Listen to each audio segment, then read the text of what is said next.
Lewis Carroll is one of my most favorite authors. This is Alice's Adventures in Wonderland and Through the Looking Glass. Through the Looking Glass and Alice in Wonderland were both written a long time ago.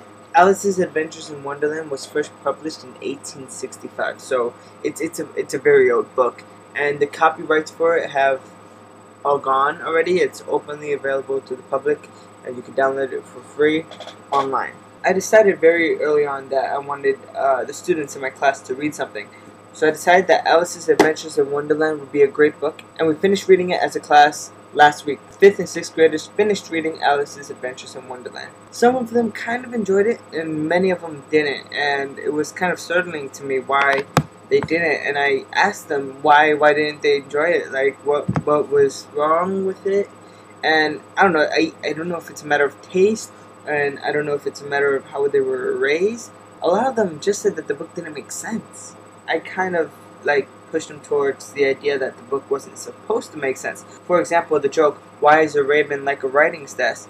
is it wasn't made to have an answer. When it was originally written by Lewis Carroll, he didn't have a definitive answer for it. And so in that same way that it wasn't supposed to have an answer, I don't think Alice in Wonderland could be interpreted any one way. They didn't really like that. A lot of the students that I'm teaching how to read come from very strict households, and the households are traditionally Asian households where, things are a certain way, and the imagination is somewhat lacking a bit. I'm not saying this to be racist or anything. I teach people of different races as well, but I noticed a sort of trend primarily with a certain group of students that did not like the book, and their reasons for it was that they couldn't wrap their heads around the insanity of what was going on in the story. To help them along on their journey to understanding Alice's Adventures in Wonderland, I decided to go out and purchase the movie. The movie, of course, being the Disney version, not the Johnny Depp version that came out later.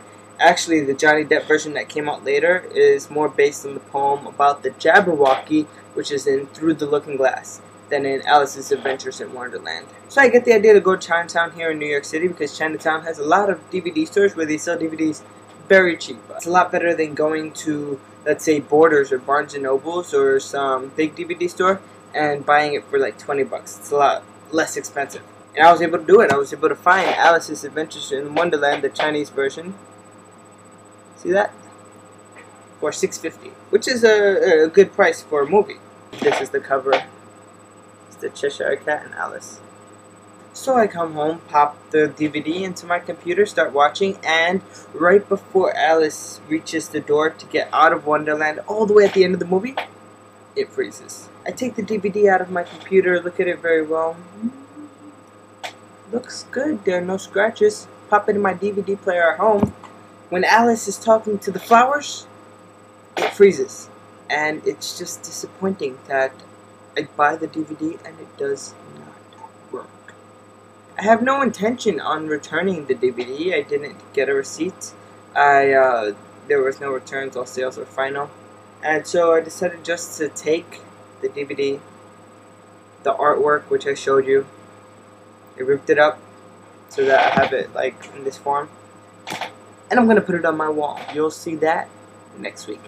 I just want to say one more thing before I go. Mary, your video last week was completely awesome, and I don't know, it just made me smile, and that's all I have to say about that. Oh, and I'll see you tomorrow.